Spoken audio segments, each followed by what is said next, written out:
Good evening, everyone, and welcome to the regularly scheduled board meeting of Akron Public Schools Board of Education on 25 April 2022.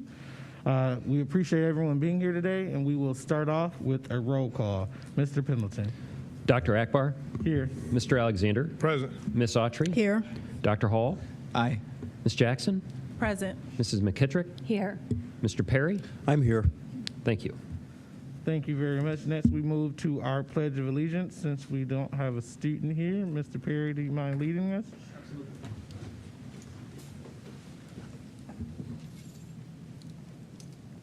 I pledge allegiance to the flag of the United States of America and to the republic for which it stands, one nation, under God, indivisible, with liberty and justice for all.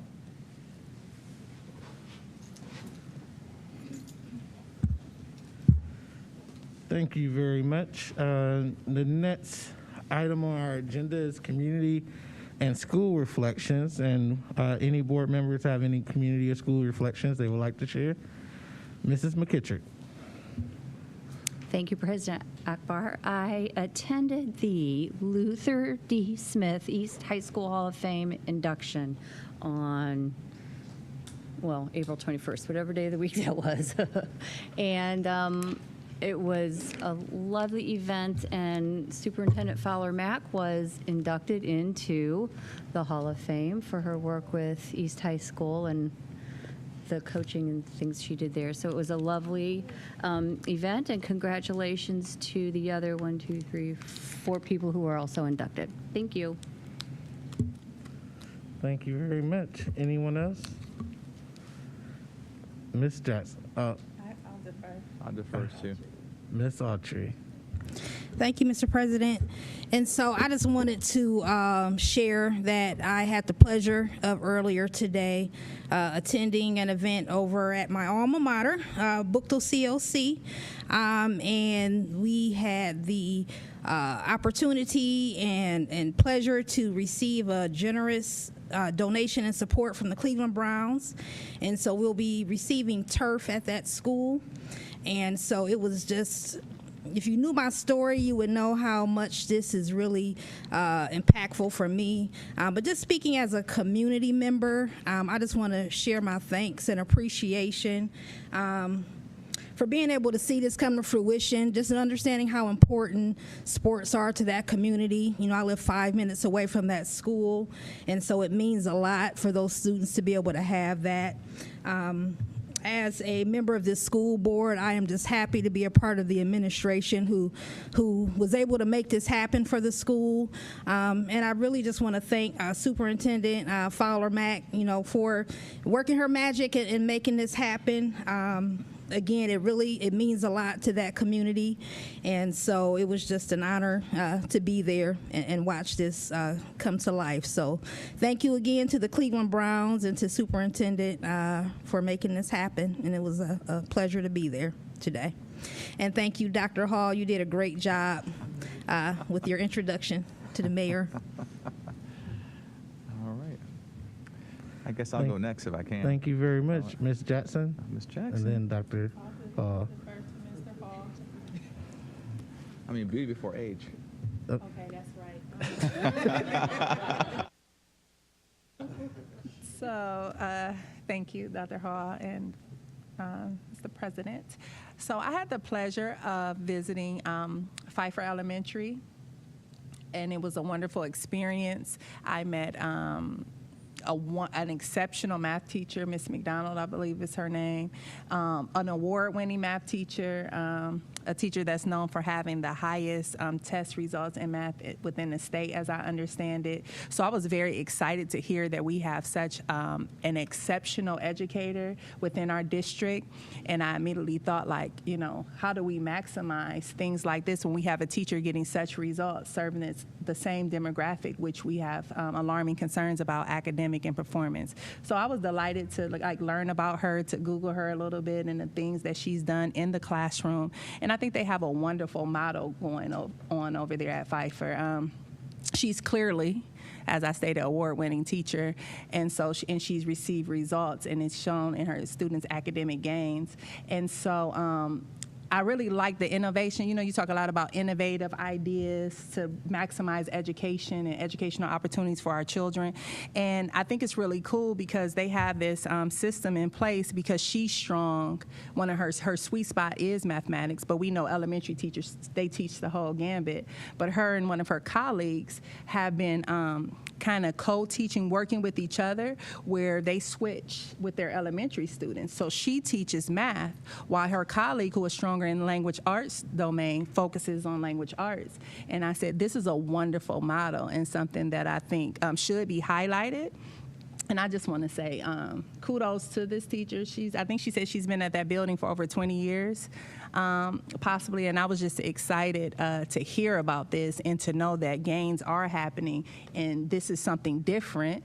I mean, we know we can switch, you know, in middle school and high school. But when you have strong teachers work together in order to maximize results, I thought that was really good. The principal was very engaging and committed to her school. And just like Firestone Park, we know that it is an older building, and so some things are needed. But I think it just highlights that when teachers are committed and are focused and love what they do, we still get gains, because you can have a beautiful building and no results. And I think we care about the output and the results. And we want them to have wonderful buildings. I think they should. I think students should be in a wonderful environment. But it delights me when you see educators who are committed, who are in the trenches serving their learners in 100-degree classrooms because they don't have central air, but they're still getting gains. So it was a wonderful experience. And I'm just being excited to be able to see the schools in our district, because like I said, some of these schools I was very unfamiliar with, Reimer, Pfeiffer, and to see the things that's happening there, I'm very encouraged. And I'm even more committed to serving and supporting the teachers that are in the trenches that are helping our young people. Because it doesn't matter whether you have children in Akron Public Schools or not. If you live in the city, if you do business in the city, what comes out of these schools directly impacts you. So we all need to have a vested stake in what's happening. So I was just delighted, and I've been delighted in my entire Kenmore Garfield cluster and what I've been seeing, because there is hope. And so I'm encouraged by that. Thank you very much, Dr. Hall. Yeah, no, I appreciate that. I just want to go back to Ms. Autry's comments about today. You know, there were a lot of folks who are sort of recognized community leaders that were there, right? We had the mayor, we had the superintendent, you know, we have folks on city council, and we had the state senator, Sykes was there as well. You know, but it was also nice to see the recognition and the acknowledgement of all the folks who have been advocating in the Booktold cluster for a long time. And many names that I had never heard before. And it was great to see them recognized and their names said out loud, you know, because I thought that if not for their tireless advocacy and constant, you know, calling of attention to the needs of that community, I don't know that today would have happened, right? And so, and I think with Coach Buckner, you know, this elderly gentleman could barely stand, but he was there today to see that great honor take place, and so there are multiple generations of people that were on hand and have been advocating for what happened today to happen for a long time. And that was a part of it that I was probably the most moved by, was that they were all there.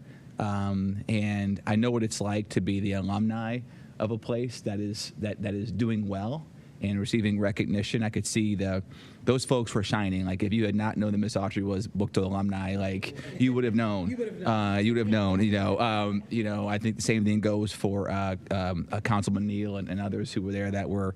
And he was very jubilant, you know, about today.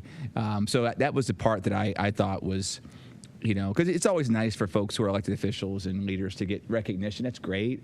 But it's also what made the day special for me was the fact that we were recognizing all these folks who don't get recognized ever, and you know, they've seen their time, you know, their prime time in the sun kind of come and go, and to be able to kind of call a lot of them out today, you know, for another day in the sun in recognition and thanking them. I thought that was very powerful. So I just wanted to say again, certainly echo Ms. Autry's thanking Ms. Fowler-Mack for her work as well. But also want to recognize those folks that have been fighting that fight in that community for decades. Yeah, I'll stop talking there. I guess I'll say one thing. I did get the coach I got him to give me one old Bookdale jersey, so I can wear it, because I said I want to make sure I'm representing when I come to these games next year. And I said, and also too, I said, Coach, I said, now that we got this new field coming in, I'm going to see a third football state title come to Bookdale High School. So, and by the way, I mean, all joking aside, I mean, like, if you look at mascots in the city, I mean, I'm a North High Viking, but I have to see that the best mascot, the Griffin, is the best mascot in the city of Akron. It just is. I mean, a lot of other great mascots, but that Griffin, that's powerful. It's a powerful mascot. There's powerful mythology that's behind that. I think it's only fitting that Bookdale High School has that mascot. So I will leave my comments there and cede my time back to you, Mr. President. But thank you. Thank you very much, Dr. Hall. Anyone else? Mr. Alexander? Thank you, Mr. President.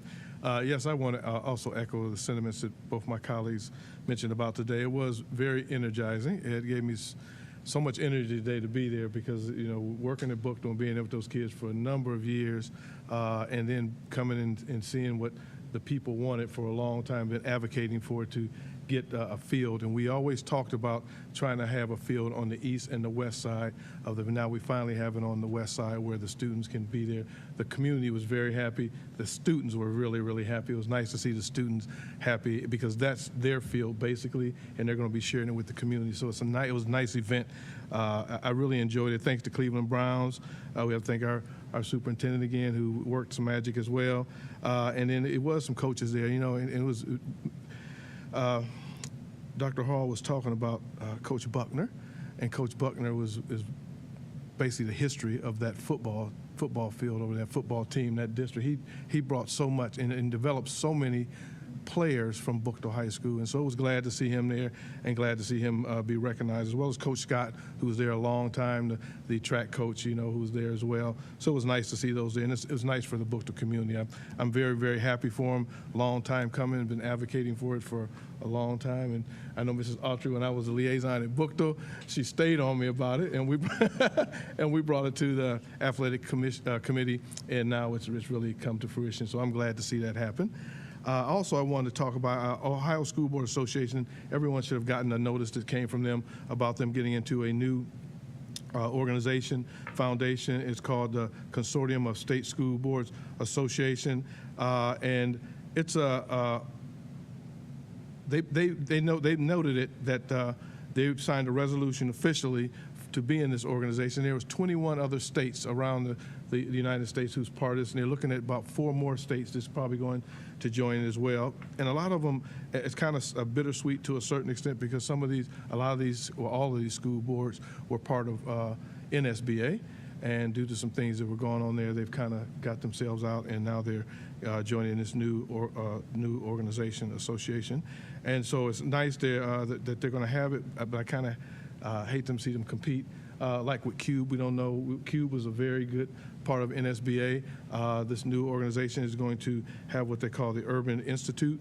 They want to they don't want to duplicate what CUBE has done, but they want to bring the urban flavor to this organization. There's going to be a conference probably between the end of summer, early fall, that they want to have a part of the Urban Institute, which I think will be good for all of us to go and see what that's all about.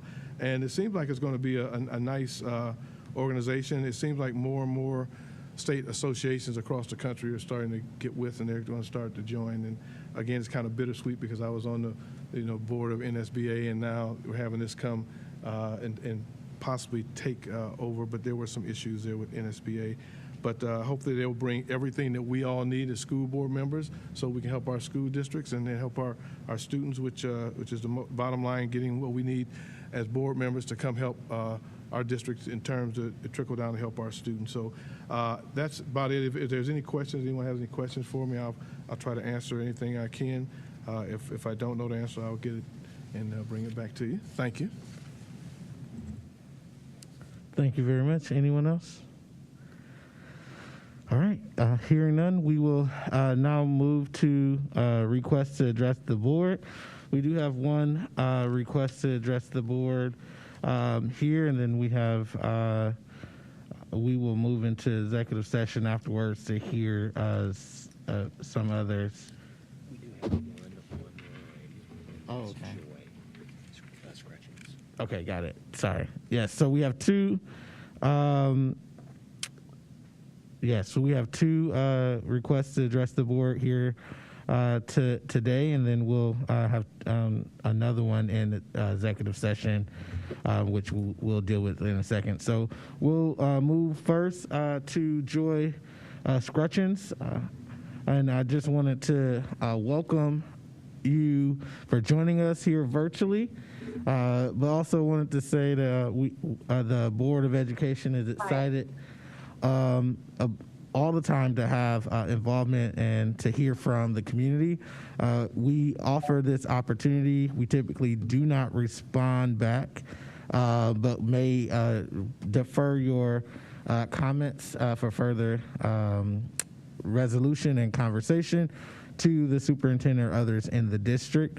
You have 3 minutes to share what you would like to share with the board, and then I just wanted to remind you to not mention any student data or any complaints specifically to any personnel. Should you need that, we will add that to executive session as well.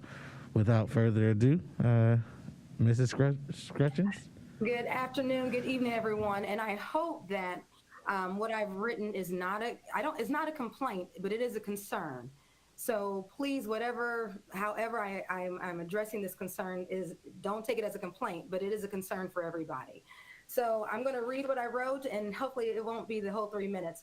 But first, President, all of our board members, thank you so much for giving me this opportunity. I appreciate it. I am a teacher in the district. I have been a part of Akron Public Schools for many, many years, over 10 years, as well as my husband and all of my children. I'm also a big supporter of Akron Public Schools. So that's where I'm coming from. In this case, it's regarding Miller South. So for over 10 consecutive years, I have been a parent of Miller South Performing Arts School. I have seen a total of 7 staff of color. 1, Estherline Jones, retired my first year as a parent there. 2 teachers which were long-term subs, 3 counselors, and 1 talented principal, Mrs. Dawn Wilson. Although I am pleased to have had all 7 of these wonderful leaders, none of them have been in the building all at the same time.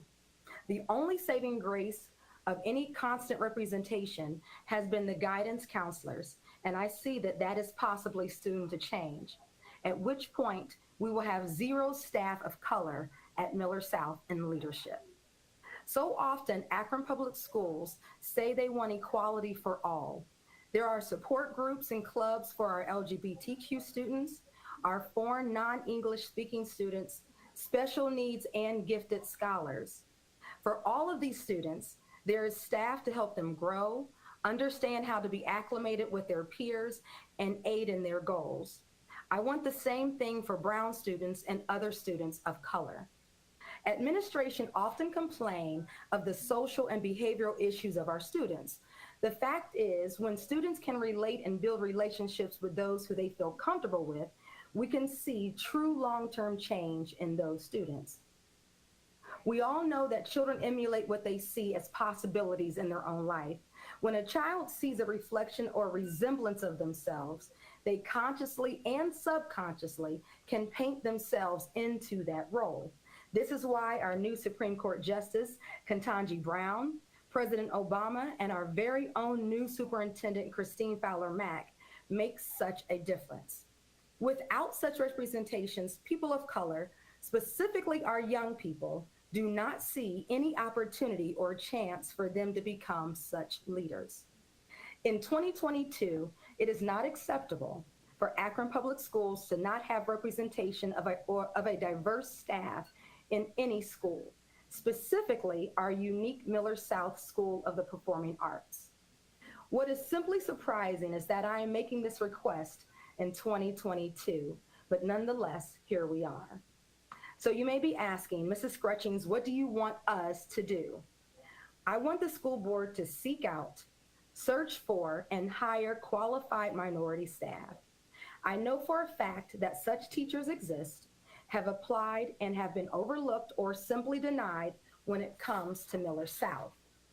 I want to see changes that can only come from there being a sense of urgency from the administration of Miller South to diversify their staff. And lastly, I would like for my children and all children to see reflections of themselves, and for non-minority students to experience leadership that comes from everyone, not just a majority who's in charge. That's what I have to bring to you today, everybody. I thank you for listening to me, and hopefully we will see something change at Miller South School of Performing Arts. Thank you very much, Mrs. Scrutchins. We definitely appreciate you, and invite you as well to talk further with our superintendent if you would like. I will, and I have sent an email beginning of the school year. I will gladly make an appointment if that's where I should go next, then greatly. Yes, it is. Thank you very much. We definitely appreciate you. Okay. Thank you. Next, on our request to address the board, we will move to Nathan Jaros, who is here, and the same preamble applies to you, so I'm sure I don't need to repeat that, but if you would like me to, I can. If not, okay, the mic in the center there is yours. Thank you. Good evening. My name is Nathan Jaros, and I'm here today to share my thoughts on the harm House Bill 616 will have on our state and communities. In addition to the racial and gender oppression in the bill, I would like to emphasize how misguided the prohibition of diversity, equity, and inclusion outcomes truly is in this bill. I earned a diversity and inclusion certification from Cornell University and did not once ever feel blamed for the past, nor was I ever to feel that I was a villain for being a white male. There was no inherited white guilt instructed in that program. Instead, we learned things like unconscious bias, engagement versus satisfaction, a workplace climate where people feel psychological safety and meaningfulness, and learning about challenges that many people face that I may have been unaware of.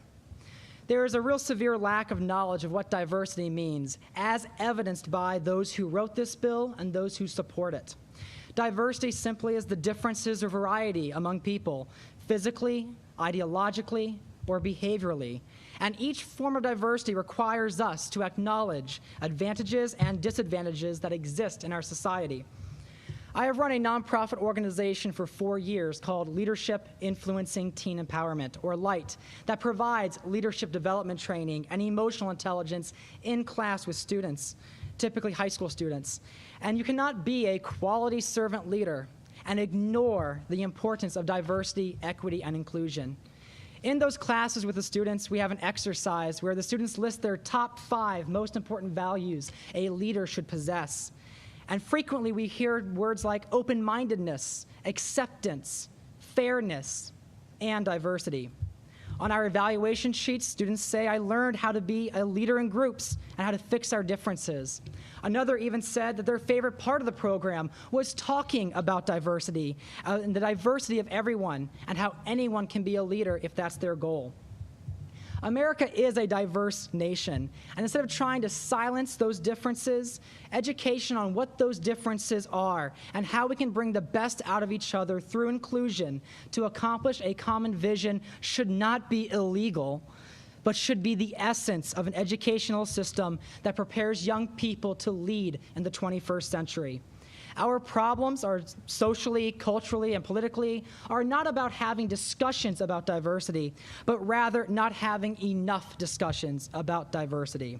I hope my words here tonight help reinforce your decision to dissent against House Bill 616, as the value of diversity and inclusion training can add to the lives of the people in this community.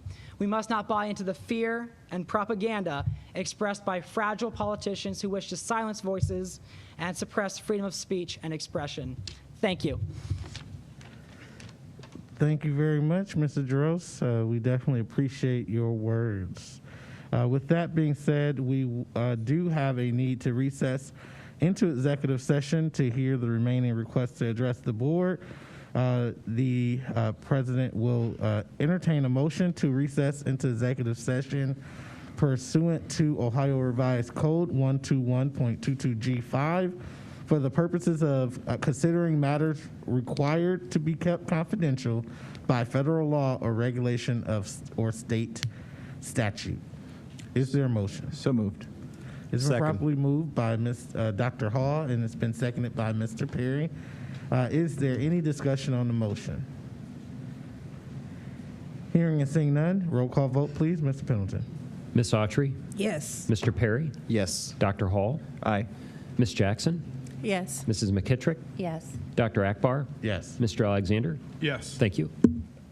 We now stand into a brief recess for executive session for request to address the board, and we will return shortly. Thank you.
Hello, everyone, and welcome back to the regularly scheduled board meeting of Akron Public Schools on 25 April 2022.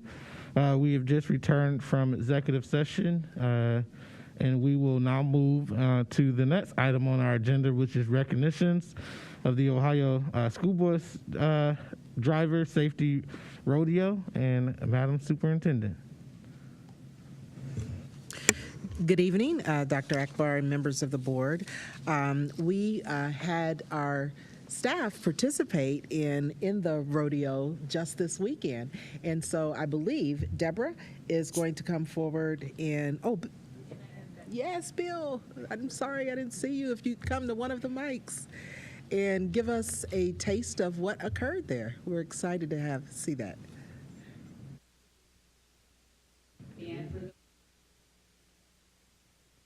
A bus rodeo. And we have above for your viewing, this is our staff that participated. These actually did the testing and the driving, and I will explain to Mr. Andexter, will tell you exactly what this entails. This is an annual event. We have participated for a number of years. Bill, would you like to share how the day went? It's on.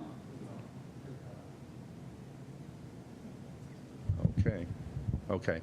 So actually, this started back in August of 2021 is when the board and the superintendent made a recommendation that we could use Akron Public Schools school buses during the rodeo. So first of all, the regional committee would like to thank the board for allowing us to use our Akron buses. It does give us a little bit of an advantage during the contest, but we do appreciate that. And some of the reasons, couple of the reasons why they like using our buses is that, first of all, a lot of schools can't buy 5 to 10 buses all the same year, exactly the same. And we do. We're fortunate that we can buy those because to have a bus in the rodeo, the bus has to be exactly the same. So we do have a person that comes out, they look at our buses, and they down 2 of our buses because actually one of the exhausts was hanging out like a ½ inch too far, and it was just different from the other buses. So the buses that we supply have to be exactly the same. So there's that. So thank you. This all started back in August, and then in January, starting in January, I'm part of the committee in Northeast Ohio, and we start having our meetings like once a month to lead up to what happened on Saturday. And as Deborah said, this is an annual event. Akron's been doing this for a number of years, and one of these days I'm going to put all the awards together and present it on our wall down there, because there's probably 50 trophies and plaques and everything else that we have gathered over the years. While that picture's up, those were the 8 drivers that participated.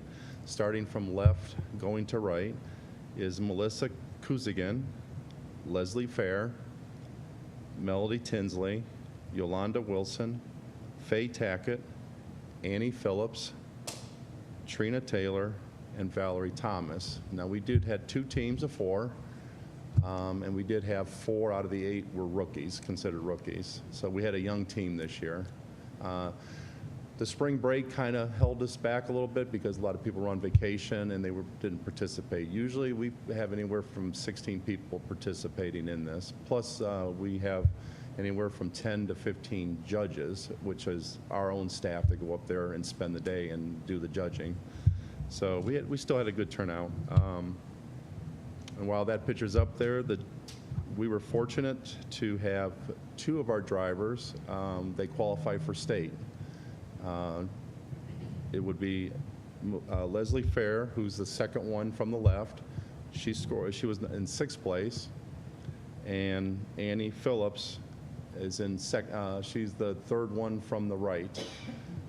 And she scored 2nd place out of the region. So the top 6 go to state, and then we have 3 alternates.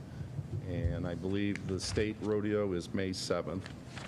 So how our day starts, well, actually the drivers have been working for the last 3 weeks 3 or 4 weeks. They've been practicing. If you come down to our bus garage area, you'll see buses moving around, and they're going through the maneuverabilities. And then how our day started on Saturday was our drivers came down to the garage. They were here about 5:15 in the morning. They pulled out at 6 o'clock, and this year's event was held at Streetsboro City Schools. And so they pulled in around 7 o'clock up there, and that's when the buses were there, and then registration starts shortly after that. About 7:30, 8 o'clock is registration. So what our drivers have to do is, well, not just our drivers, but all the drivers have to do, is they have to do a written test, and then they have to do a pre-trip of a bus, and those buses were supplied by Ravenna City Schools for the pre-trip.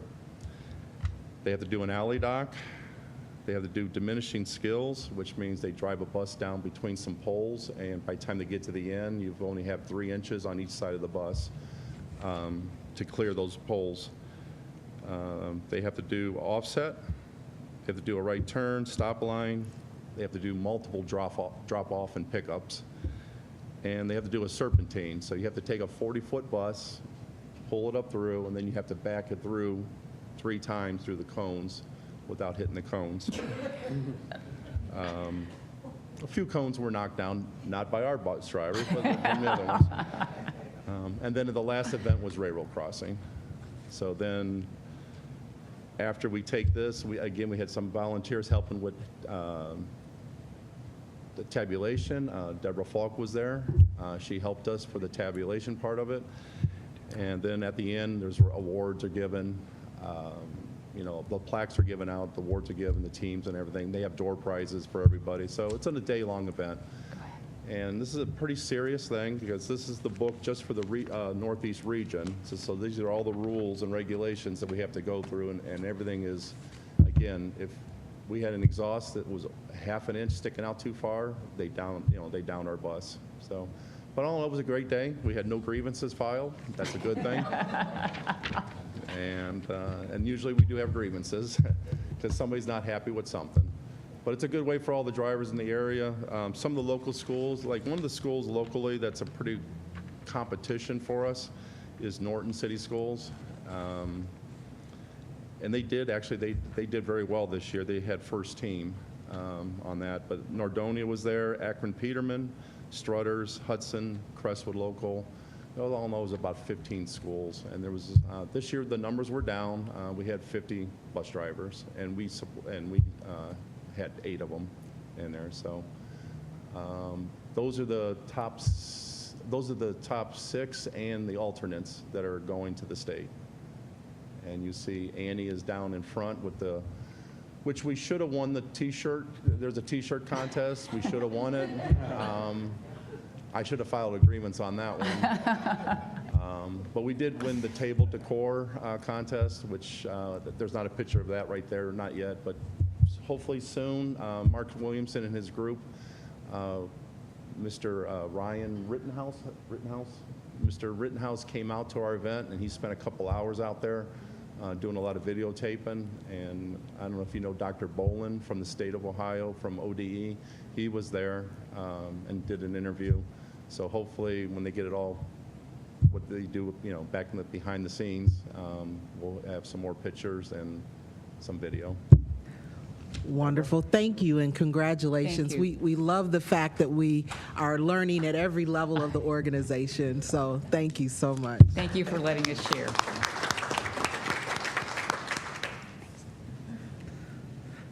Thank you very much.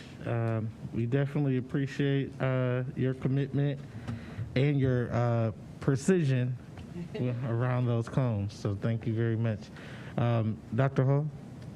Yeah, I just had one quick question with regard to backing up the superintendent. Was there were you required to go a minimum speed backing up? They could not stop. Okay, they couldn't stop. Okay. Yeah, okay. Once they start the maneuverability, they cannot stop. Okay. when you see the pictures in the future, you'll see there's white lines on the tires. We Okay. have to chalk the tires, Okay. and that's what the judges are looking at. They just cannot stop. Years ago, there used to be timing, but they took away the timing. Okay, okay. But the bus just cannot stop once it starts moving. Awesome, okay. Thank you. All right, thank you very much. We now move to approval of previous meeting minutes from 11 April 2022. Is there a motion? I so move.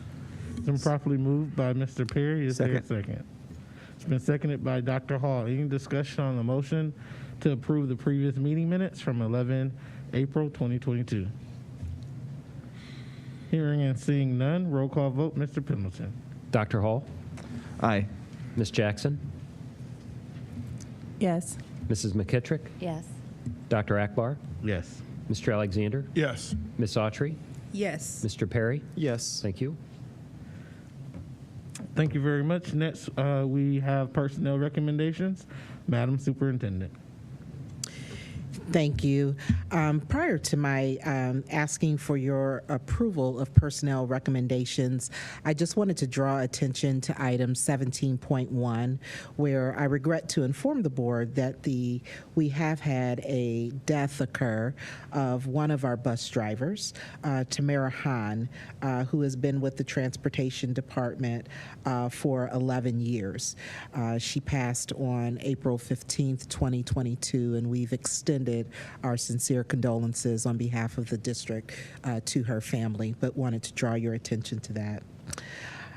With the resolutions, I wish to recommend approval of the personnel recommendations presented in categories 6 through 17 this evening.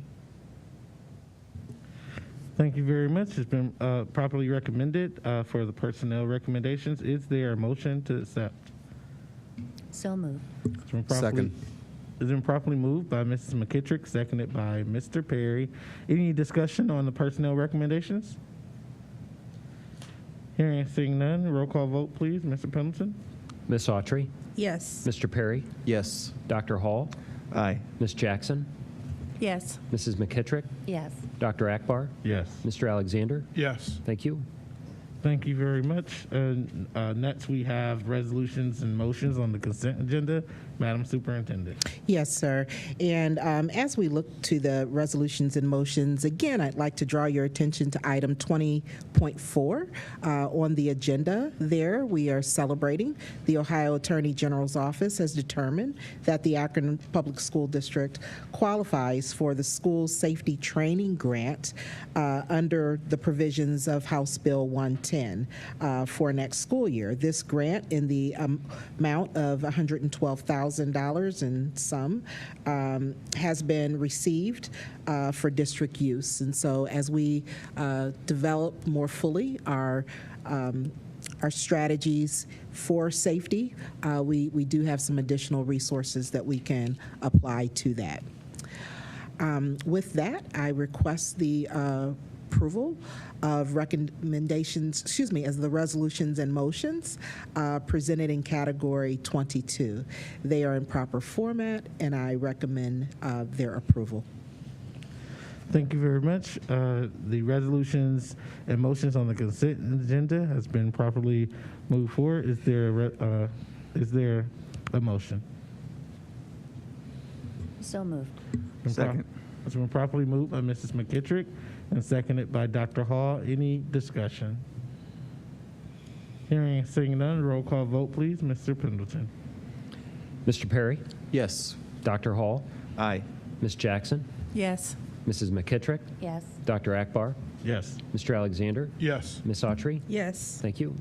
Thank you very much. Next, we move to business affairs recommendations.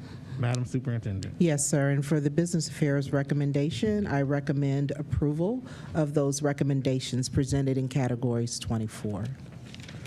Thank you very much. It's been properly recommended for business affairs. Is there a motion on the table?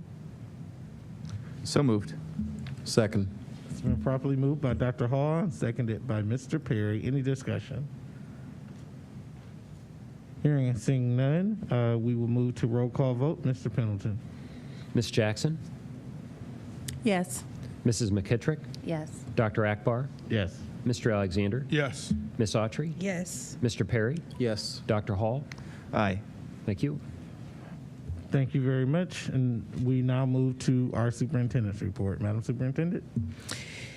Yes, sir. I'm going to share a few items with you here this evening. And as we have previously discussed in our meetings, one of the things I always want to do is to put a smile on your face by giving you a glimpse of how our Be Kind 330 initiative is progressing. So again, our message is simple: encourage kindness, give kindness, and be kind.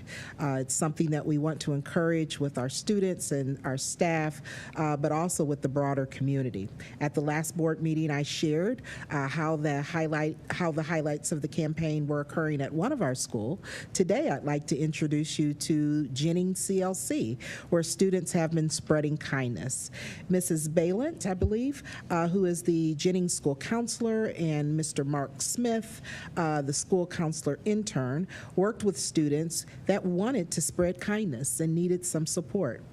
The student initiated an activity to establish a kindness station and set that up during lunch and recess. Students visiting the table could pick up a kindness challenge to complete, or could take a compliment or a positive message and pass it on to someone. Some of those messages are on the tables in front of you that students then could come over to the cart and spread around. Most students actually participated in both the kindness challenge and they took a compliment to pass on to someone else. Mrs. Balant shared that there were many teachers excited that they were recipients of the cards that the students took during that lunch period. The photos show the kindness station and some of the kindness challenge cards. You can also see from one of the photos that this was a popular station, showing that kindness is spreading. We will continue to encourage kindness, and again, we're really pleased that as we're looking out and about in the community, we are starting to see campaigns pop up from many different organizations that are telling students that they're hearing them loud and clear and are trying to do their part. So just thought that would make you smile. The next thing I would like to review is also a celebration as part of the board agenda this evening. In item 6.8, there was a reclassification for one of our administrators who is filling one of the positions that we had discussed earlier this year. So Mr. Larry Johnson, who is currently the campus principal at Firestone, will be stepping back into the position that he was serving in at the beginning of this year, which is a principal supervisor position at high school. I think we know, all who know Larry know that he comes with a great deal of respect, and being able to support his fellow administrators in this way while continuing to grow himself is a really great use of his skills and talents. So we're excited to have him join the leadership team. Also, too, just an update. We haven't talked in a while about COVID-19, but it's worthwhile to just say that we're not out of the woods. If you've been watching any of the trends, the health trends in the community, and so we continue, while we're not talking about it as much on a day-to-day basis, we are continuing to track what's happening with COVID-19 and are continuing to encourage safety measures in our schools. So to encourage the hand washing, to encourage, when possible, the distance. It is mask optional still at this point, but many students do choose, students and staff members, to wear their mask. But the cases, instances of COVID are ticking up, not only in Summit County, but quite honestly, if you look across the nation, they are ticking up again. So we are going to continue to message to our students around safety precautions, to our students and families.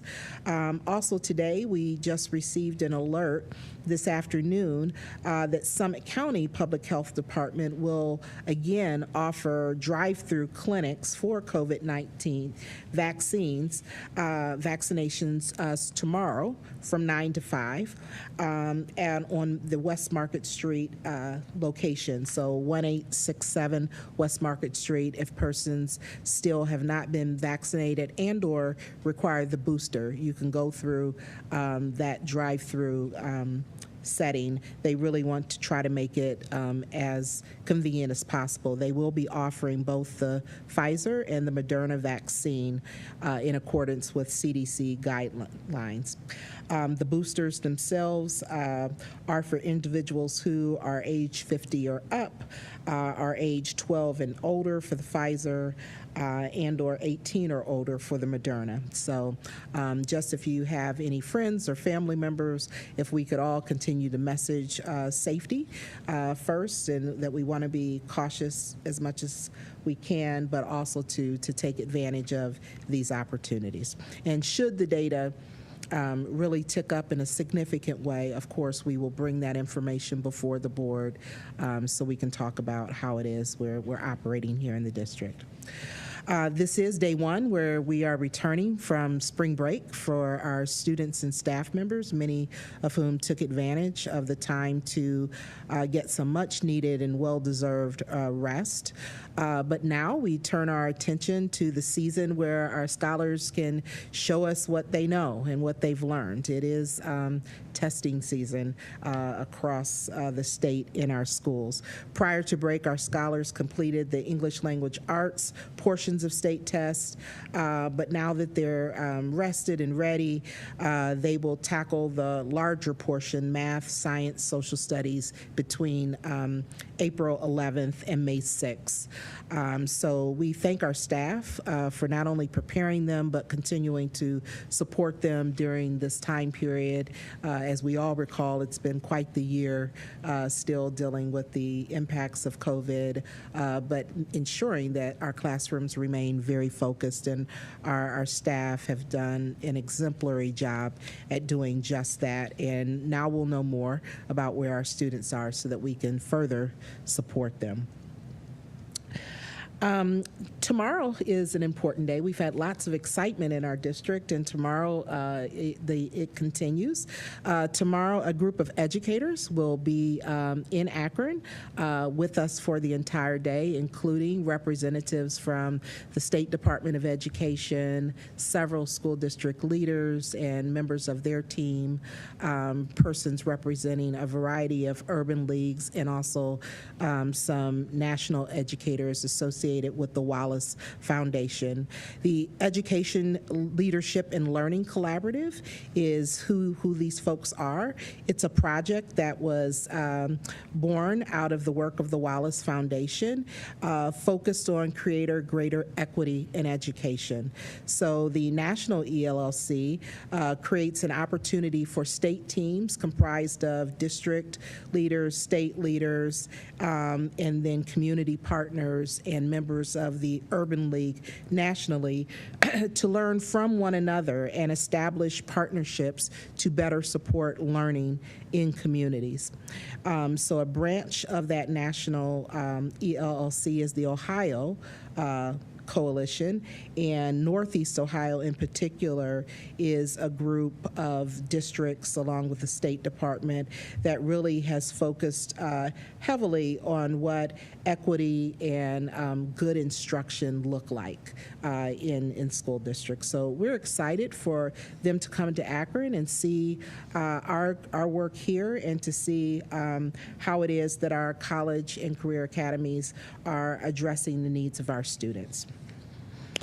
Lastly, I like many of you, just have to say 2 words or more about this afternoon and the groundbreaking ceremony with the Cleveland Browns. As I left the event today, I just continue to think this is so much more than a field. It's symbolism. It's a visual reminder to our students of the fact that they're worth it, that they deserve to be in a state-of-the-art, area. developing and competing, and they also are surrounded by many persons who support them and want the best for them. And so I hope this is just the first of many ways in which we can continue to send messages to our young people that there are those around them that are willing to step up on their behalf. And so I do appreciate all of the board members who were able to be there, those who weren't, but that were sending great vibes.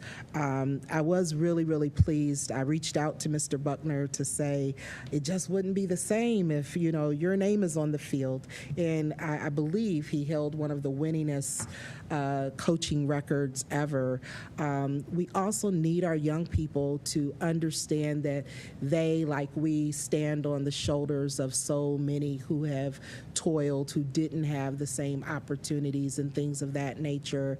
But we want them to know them and to know that they too are continuing to wish the best for those young people. But we also want to deeply embed in their spirit this understanding that you go through life to achieve so that you can come back to serve. And we want them to be the next persons who are opening a door of opportunity and making something possible in their home communities or elsewhere, because to whom much is given, they're able to do that. So was very excited to have such the legacy, as Board Member Hall stated, to be with us and to see the range of parents, of community members, of students, of staff members.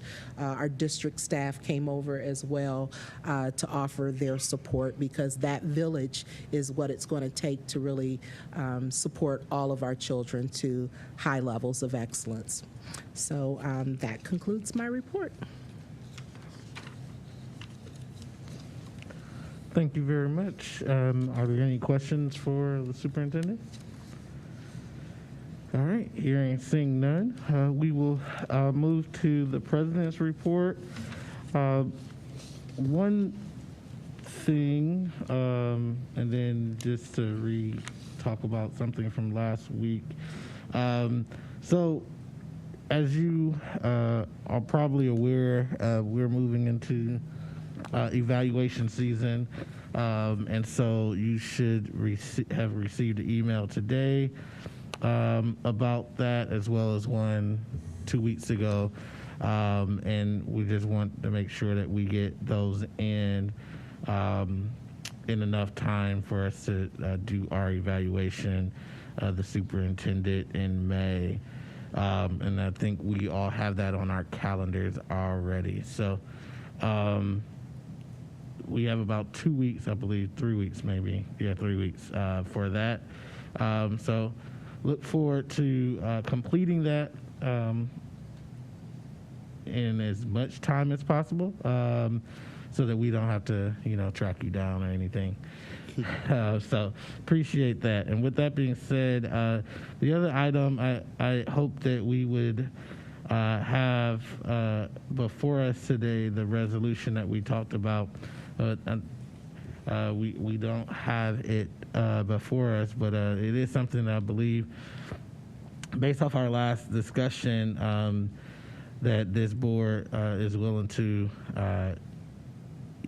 move forward with a resolution to oppose House Bill 616 for all of the detrimental effects that it will have. One of the things I wanted to just bring to your attention that the bill proposes is not only what I would call really detrimental penalties for teachers for having candid conversations based off teachable moments, but also it could have really negative effects on our district when you think about the penalties of withholding state funds because of someone's making an accusation of that. And then we also know that, based off what we've seen, even our state school board and their failure to really support equity, racial equity specifically in our schools, leaving it up to their hands to make decisions to define some of these penalties and processes could prove to be very detrimental. So I wanted to just share that with the board as we continue to think through this and open up any discussions based off the information that's been sent to you over the last 2 weeks, if there's any additional comments anyone wants to make.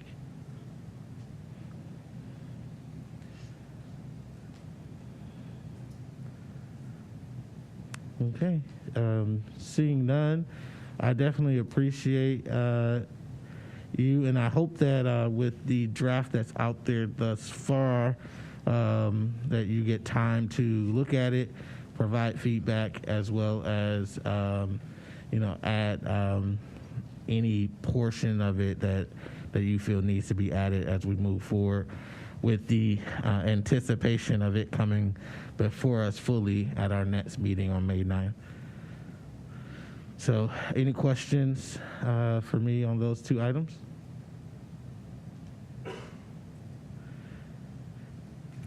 We may want to review House Bill 327 as well, being that it's some correlating language. So if we're drafting resolution for the certain issues, especially the ones that you've just stated, regarding teaching and non-censorship of certain things and concepts, we may want to look at that too, because I don't know if it can be something added to if you're thinking of a resolution for that.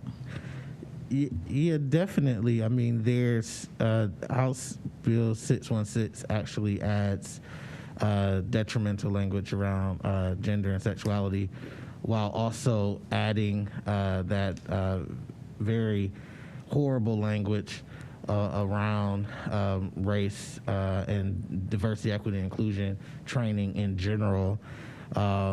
It also, unfortunately, stokes the flames of individuals who believe that anyone who is LGBT also is grooming people and or pedophiles, and I think that's highly dangerous. The language that's in the bill and what it's actually suggesting is quite appalling and offensive. So I appreciate you adding that, because I think the divisive portions as well is also offensive. I've read the bill because, earlier I was unaware of that. And I'm very interested because I don't know if I missed something. We can talk later if this is not what I'm supposed to be referenced and look at, because the information that you're stating that it says, I see no reference of that direct language that you're referencing. I see where it makes reference about no teaching for kids from kindergarten to third grade dealing with gender identity, and then it says from 4th to 12th grade. It didn't say it cannot be taught, but as it's age appropriate. It's very vague indeed, but the language, when you're talking about the language that you just stated, the statements that you made with pedophilia and things of that nature, I see no reference of this as introduced. I took this 131st General Assembly House Bill number 616 off of the website, and I read it through and through, highlighted to make sure I didn't miss anything, and I don't see any of such language. So is there somewhere else I should be looking so that I can have a more clear insight? Because what you're referencing, I don't see any reference in this bill in regards to the only reference I've seen to gender is not teaching gender orientation and transgender to the age group, and then that it could be taught, but it need to be age appropriate. Very vague, as I said, because that's subjective when we talk about age appropriate. But the other things you state, I see no reference of that in the bill. So I appreciate that comment. So I will have to pull it up, which I'm trying to do now, and we could talk about it later, but it is in there. And in fact, some of the comments made by just the people who actually put it forward is quite disturbing, and it's really on par and aligned with, the juxtaposition of people who are LGBT as being pedophiles. It's kind of the language being used, even if you don't say the word pedophile. That type of language is basically a dog whistle, and people who hear it know that that's exactly what they're talking about. And it addresses it within Yes. the bill. Okay. So any other comments or questions? All right. Hearing none, we will move to the treasurer's report. Good evening. Thank you, Mr. President, board members. I would like to review just briefly the budget process. And this is a budget update with no numbers. I promise to save those for later. But we do and have been talking about a number of initiatives the district's been talking about over the past few months, and the crossing of a lot of different bodies of work next month. Whether it be the beginning of negotiations, whether it be our response to the global pandemic and the one-time federal funds that we're receiving, and it also is going to all try to be reflected in the district's 5-year forecast. And so we'll sample that process tonight. And then because there's so much of this in volume of work coming together, we started to reach out to board members individually, just so that there's a good foundational understanding of how the budget works. I have just a very few slides to go through. It's more on timing and process. And again, I promise the numbers will come later. As I've talked with the board before and from previous budget and forecast presentations, that budgeting responsibility is one of the first top 5 board responsibilities. It's in statute as one of your major responsibilities. And that third point there, it's our ability to sign contracts. And hopefully you'll get to see the legalese part of the 5-year forecast in real time over the next few board meetings, and our ability to sign contracts out in future years, whether it be bargaining contracts or just regular purchase service contracts. This is a major component to how we operate. There's our general timeline. This timeline, if we really want to get down to it, it's about an 18-month process. It really starts with the prior year. And we're talking about the budget for the 22-23 school year, and it starts with a conversation with the superintendent and executive staff and board about the number of students we have in our enrollment. And now we have a funding formula that counts students and funds students. Fast forward to about now, we're taking and have just completed all of our internal meetings with senior staff, and I will call them budget holders. And in some regards, we go through budget hearings. Superintendent and I and board through Finance Committee review the initiatives and we put them in place. Examples of it being like textbook adoptions. We may have multiple textbook adoptions in one year. We may have to catch up on the average age of our school buses. So we have to escalate a number of purchases, as Mr. Andexler talked about. We may have Chromebook purchases on a replacement schedule. All of those things need to go into that general budget. That's just a reminder of the, Dr. Hall? Let's go back one slide. Yes. So who was the county budget commission in that bullet point? Like is that state appointed? Is that like? Each county operates just a little bit different. Okay. But the County Budget Commission does have authority over the availability of our funds. Okay. And if you remember, in our tax budget in January during our organizational meeting, the board puts together some amounts and rates. I think we all kind of joked a little bit. It's a pretty confusing resolution. We're trying to clean it up. But what we're doing is we're sending that to the Budget Commission, and then they are giving us the authority to spend up to that level. Yeah, so I follow that. So, but who is it made up of? Are these persons who are appointed by the state? Are they elected by a body? There's an elected official, and then there's finance officers, and then there's an appointed board. Okay. And the appointed board oversees, I don't know the actual makeup outside of like county fiscal officer. Okay. And a couple of appointees like that. Roger that. Okay. Yeah. All right. Thank you. Thank you. there's just our placemat reminder. We'll bring that out a couple times a year.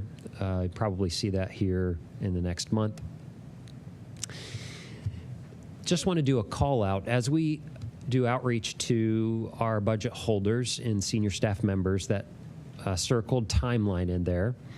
The budget documents go out in February after we've counted all the kids and we're looking at staffing and we're looking at priorities. And then there's a hearing process that we go through internally between March and the end of April, April 16th, it says. The superintendent and I begin to review those, and then you'll see the reflection of those priorities now and through the May forecast. And then that budget's put into place in June. And you saw that from the previous slide. Ms. Autry and I did meet. We're doing some one-on-ones so that we have this deep foundational understanding of how the budget process works. And the question was, great one, well, how does it work real time? How does the board have influence over the budgeting priorities? And so we have a number of examples, and Ms. Autry may have some as well. But just in this last year is a perfect example in the response to the global pandemic about how, to Dr. Hall's point, the Budget Commission may not have given us approval in these circumstances to respond the way we do. So we bring back a resolution. That resolution may have the appointment of a new chief diversity officer. That is a new budget initiative. It may have the response of class size reduction teachers, where we've had that response. It may have, as I talked about, on the equipment or Chromebook size. So I think the charge and what I got from Ms. Autry's question was, we can intentionally draw from the board's initiatives and priorities how it's reflected in the budget. And we'll do a better job of that, because budget's kind of a hard and complicated thing to follow. I'll leave you with 2 more slides and then turn it over to Ms. Autry if she has any follow-ups. And then you will be getting a phone call from me for some one-on-one deep dives into the budget. Mr. Perry's got a fist pump there for me. Can't wait. In your email, there are some examples here. If anybody really wants to see some detail on how this process works a little bit more granularly, feel free to click on those links, take a deep dive into those budgets. And just to bring it home, these 5 major areas are national best practices. So the planning and preparation, you can see back from that 18-month process that we believe here, it's reflected through the direction of the superintendent, the board administrative team, that instructional programming drives the budget. We pay for priorities. We always try to, in a sense, find the money for the programming that we believe in, and then we want to ensure sustainability. And that feedback loop of what you see in the 5-year forecast, the budget, that's the important process. And we all have to hold each other accountable as we are wrapping up our ESSER 3 planning next month. Ms. Autry, did I miss anything or have any other follow-up? Nope, I think you did a great job. So yeah, it's a lot of information. And I know sometimes me as a board member, I wonder sometimes how the ideas that I might have or priorities that the board has, how does it actually get reflected in the budget? And it's actually, it's ongoing because it's a live document essentially. And so, so our 3 and 3 plan, actually all of the things associated with that, you know, are reflected in our budget. So, and it really also highlights the important working relationship between our treasurer and superintendent, because they have to be able to respond in real time. And so I was just curious about that, because a lot of things have happened, you know, and when we're out in the community, folks want to know, you know, what are you doing? And, you know, we have to be able to respond accordingly. So it just, the meeting gave a better understanding on how that works. So I think you did a great job with that. Thank you. Hey, Ryan, just a quick follow-up to that. I think that, you know, as we're thinking about how do we illustrate sort of how this looks for teaching purposes and for education purposes. I think that it's also nice to kind of show it like in a 2-year snapshot, with a graphic that kind of shows like kind of a timeline that kind of shows it for 2 consecutive years. I mean, that's probably as a visual. Some folks may be visual learners. I know I certainly am. And that way you can kind of see the mile markers for a 2-year snapshot, kind of all at the same time, just as a thought. And I completely missed the county budget commission and the role that they play. So I've got some more questions I'll ask you offline, but definitely want to understand that piece better than I have thus far. So thank you. Thank you, Dr. Hall. In the first slide, there is a link to the report right here, Appropriations How to Report. In there outlines the code, statute, and the members of the Summit County Budget Commission. That concludes my report. Thank you. Thank you very much. Any questions for the treasurer? Hearing and seeing none, thank you very much. We will move to committee reports. And the first one is legal contracts and board policy. No report this evening, thank you. Thank you very much. And we now move to finance and capital management. Ms. Autry? Didn't officially meet, but we had the one-on-ones, and so Ryan's report was in lieu of our committee report. Okay, thank you very much. We will now move to instructional policy and student achievement. Thank you. So we have a couple of things to highlight that were part of the agenda tonight. The first one being a grant from the Ohio Department of Education in the amount of, and it's the whole thing, so $431,000, $431,229.14.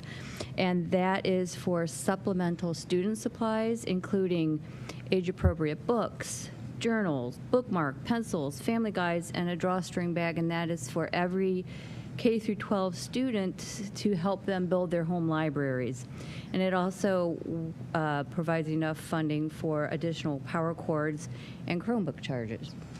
And next will be Ms. Autry. Thank you. Also, we've voted already on item 24.12, and so that was for scholastic books. We'll be providing that for our students K through 11 who will be in our summer educational enrichment experiences this summer, in our school quality improvement grant funded buildings in the amount of almost $250,000. The third thing is a grant which deals with Transcend, which is a national nonprofit that supports school communities to create and spread extraordinary equitable learning environments.